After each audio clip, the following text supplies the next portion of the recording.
simplement le carnaval du Nord, puisque c'est celui du quartier Nord. Donc c'est simplement une manière de montrer en évidence le dynamisme qui existe ici à Saint-Léonard. C'est sa 8e édition. Il est en fait à l'initiative des habitants. Il y a une première équipe qui avait lancé ça avec l'aide du réseau associatif. Et puis progressivement, voilà, ça continue. Donc c'est vraiment une initiative des habitants. Et ça ne se veut pas le carnaval de Liège, mais le carnaval du quartier.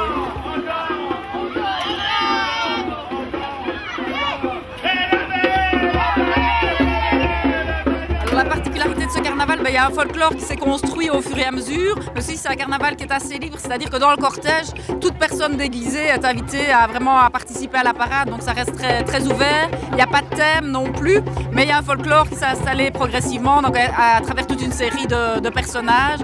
Il y a le Mini-Hiver qui est un peu la sorcière qui existe dans d'autres carnavals, donc il y a Carne l'hiver qu'on va brûler en fin de parcours.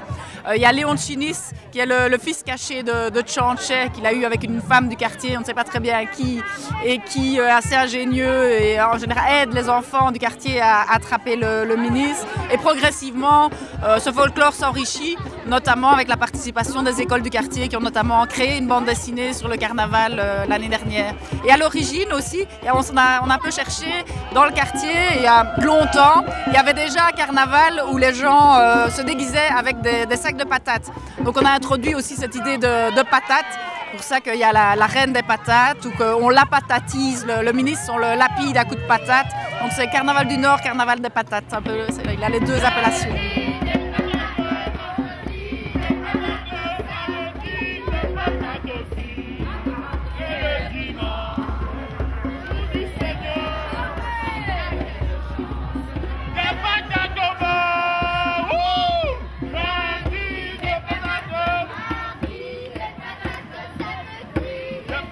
Alors, Bart de Wever, c'est un clin d'œil, mais chaque année, le ministre a une apparence différente. Il a déjà eu celle de Didier Reynders, par exemple.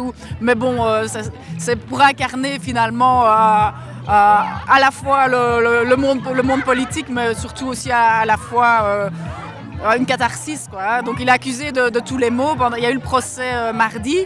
Et il est accusé de casser les miroirs dans les écoles, de limiter le nombre de vacances, il est à l'origine de toutes les maladies dans le quartier. Dès qu'il y a un problème, c'est de toute façon la faute du Mini-Hiver. Donc normalement, il ne devrait plus y avoir aucun problème dans le quartier à partir du 12 mars, donc à partir d'aujourd'hui. Si tu la parla miezza americano, quando si fa l'amore sotto la luna, come te viene in capo di I love you, papà l'americano.